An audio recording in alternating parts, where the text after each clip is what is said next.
Kita di panti hidup dulu, kita dibantu sama orang. Apa salahnya ketika kita sudah di luar, kita berbagi lagi.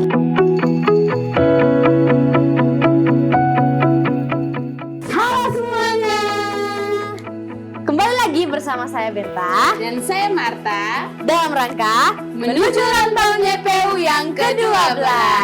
Nah Berta, kok kenapa sih kursi ini kosong? Iya Marta, karena kursi ini nanti akan ditempatkan oleh tamu kita nih Marta. Dan tentunya tamu kita ini satu rumah sama kita Berta. Benar, dan dengar-dengar nih kabar-kabar angin-angin melayang. Ya ampun, melayang terus. Iya.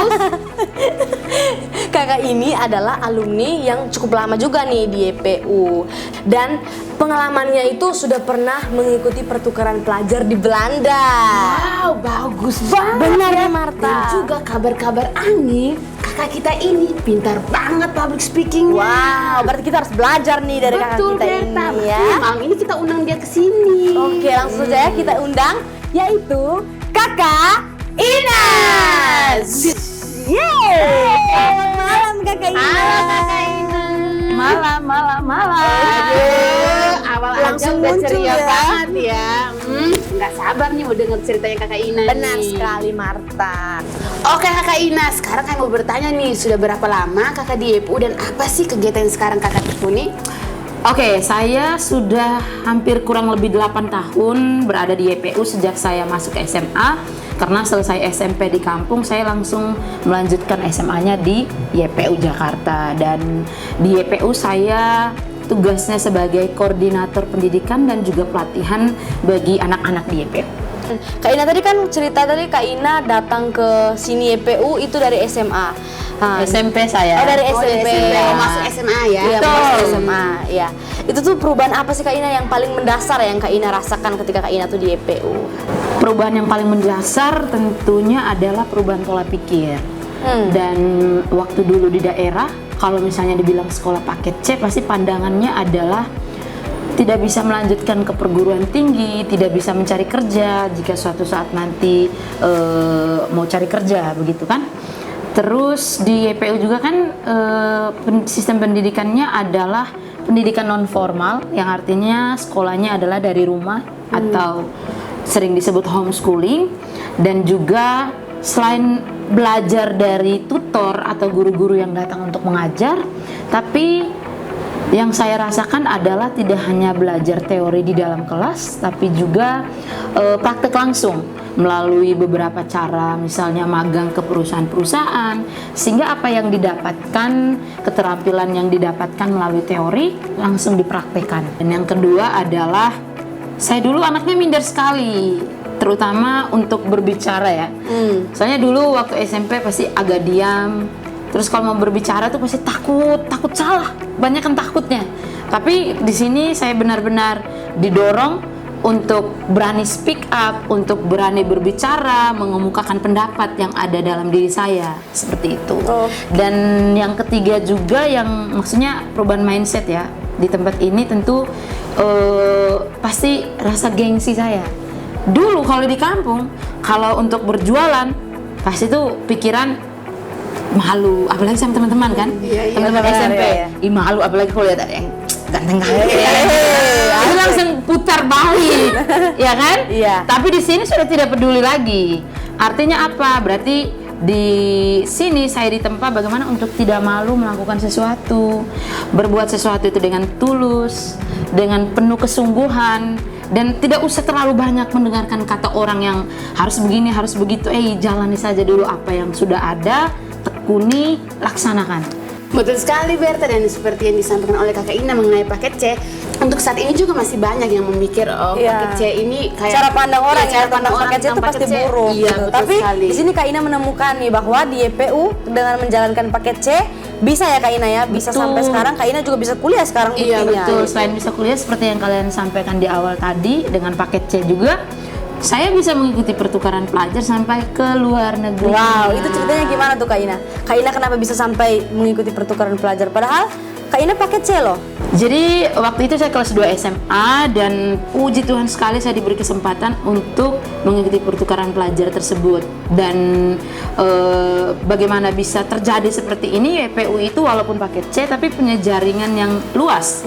Salah satunya adalah bekerja sama dengan salah satu sekolah internasional ini, dan kita join bersama mereka untuk mengikuti pertukaran pelajar selama 2 minggu di sana. Dan selain saya mengikuti pertukaran pelajar itu, mereka sempat 2 kali datang ke tempat kita, yaitu di YPU. Mereka belajar juga sistem pendidikannya seperti apa, kegiatan anak-anak yang dilakukan di sini itu seperti apa. Mereka laksanakan di sini selama 2 kali seperti yang saya sampaikan tadi. Oh, jadi mereka datang ke sini, mereka mengikuti alur kehidupan kita di sini ya. Betul. Jadi selain saya belajar bagaimana sistem mereka di sana, mereka juga datang ke sini untuk belajar bersama anak-anak YPU. Dan selain Kakak Ina mengikuti pertukaran belajar, apalagi sih Kak Ina yang Kak Ina ikutin nih kegiatan-kegiatan YPU? Kesempatan lainnya nih, Yes. Tentunya banyak. Selain magang di perusahaan-perusahaan, tapi diberi kesempatan juga untuk, kan di YPU ada pengembangan seni dan drama musikal juga kan. Jadi ikut di beberapa musikal, pernah tampil juga di beberapa event di Jakarta, dan puji Tuhan sampai ke luar negeri juga bersama teman-teman yang lain, yaitu ke Malaysia, Singapura, dan pernah belajar budaya juga waktu di Thailand. Wow, berarti sudah masih muda nih, masih Iya, muda tapi udah udah keluar negeri. Iya, udah Karena masih masih muda, muda, udah berapa negara ya? Udah berapa Iya, negara? masih 17 tahun. Berapa Iya, negara. masih muda nih. Kak Ina, kan Kak Ina nih kan masih muda nih, anak yang muda. Terus Kak Ina juga sekarang kuliah gitu kan? Iya. Tapi Kak Ina kuliah, Kak Ina juga di sini tinggal juga di panti asuhan. Iya, betul. Iya. Kak Ina sebagai anak muda tuh kan pandangan orang nih tentang panti asuhan ini kan berbeda ya. Mereka mungkin ada yang pandangannya negatif gitu tentang panti asuhan. Kak Ina nih sebagai generasi muda, sebagai anak muda tuh apa sih Kak Ina? Maksudnya perasaan Kak Ina ketika Kak Ina ditinggal di panti asuhan, apakah Kak Ina malu atau bagaimana Kak? Never, karena di YPU justru saya sangat bersyukur karena saya dibantu dalam banyak hal, mulai dari tempat tinggal, biaya sekolah saya, sampai dengan kuliah saat ini. Saya merasa saya sangat terbantu sekali dan menjadi untuk gerbang juga saya untuk menggapai cita-cita seperti itu. Nah, Berta, dari pertanyaan pertama sampai pertanyaan keberapa ini? Sudah berapa? Iya. Udah banyak lah ya. Ya, Ya, banyak. Sering yang saya dapatkan poin yang pentingnya itu kata bersyukur. Iya. Jadi bersyukur ini nih poin yang sangat penting. Kenapa? Karena dengan bersyukur kan Kak Ina, semua kegiatan yang kita jalankan, semua karya yang kita kerjakan dapat berjalan dengan lancar. Karena dari awalnya aja kita sudah bersyukur. Betul begitu Kak Ina? Betul. Selain itu, dengan kita banyak bersyukur, maka akan semakin banyak berkat yang datang kepada kita. Amin. Dan juga tidak hanya bersyukur juga kan Kak Ina. Yang tadi saya juga dengar Kak Ina sempat bilang tulus, mengerjakan kegiatannya dengan tulus. Kenapa sih dalam menjalankan semua kegiatan kakak harus gunakan dengan hati yang tulus?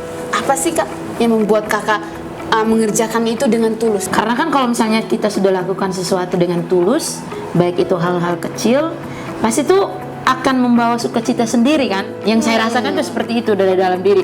Entah cuci piring ketika dengan tulus sambil bernyanyi, itu tuh menumbuhkan sukacita sendiri kan. Dan kalau misalnya hal-hal kecil saja kita sudah lakukan dengan tulus, tentu kegiatan besar, kepercayaan yang jauh lebih besar akan diberikan kepada kita. Karena apa? Yang kecil saja kita sungguh-sungguh, apalagi yang besar. Oke. Karena melakukan sesuatu dengan tulus itu tidak langsung jadi. Dia butuh proses. Kita butuh olah hati, butuh olah emosi kita. Dan dari hal-hal yang kecil kan sudah kita terus asah, kita terus latih dia. Karena hati juga perlu dilatih, cuy. Jadi kalau misalnya sesuatu yang sudah lebih besar, pasti emosinya sudah stabil. Dan pasti hal-hal yang jauh lebih besar akan diberikan kepada siapa yang melakukan itu. Oke, tadi Kak Ina bilang nih Marta, ketika melakukan dari hal yang terkecil, maka kesempatan akan diberikan ya, akan mendapatkan kesempatan yang jauh lebih bagus lagi. Dan mungkin ini juga dari Kak Ina tadi, ketika Kak Ina melakukan dari hal yang terkecil dengan hati yang tulus, makanya Kak Ina diberi kesempatan nih untuk tampil di luar negeri, Pertukaran untuk pelajar. Iya, untuk mengikuti pertukaran pelajaran. Itu sangat keren dan bisa memotivasi juga kita nih Marta, agar kita juga melakukan segala sesuatu dengan tulus. Oke Kak Ina. Oke. Ini pertanyaan terakhir nih Kak Ina untuk Kak Ina. Ya, Kak Ina nih bisa nih memberikan pesan juga untuk anak-anak panti di luar sana dan juga untuk alumni-alumni panti. Untuk teman-teman yang saat ini masih di panti, pesan saya adalah teman-teman lebih banyak bersyukur, lebih semangat belajar, terus lebih banyak asah keterampilan, dan jangan hanya menikmati fasilitas yang kita dapati di panti saat ini, karena itu bukan milik kita, itu milik lembaga, dan kita suatu saat nanti akan keluar juga dari panti.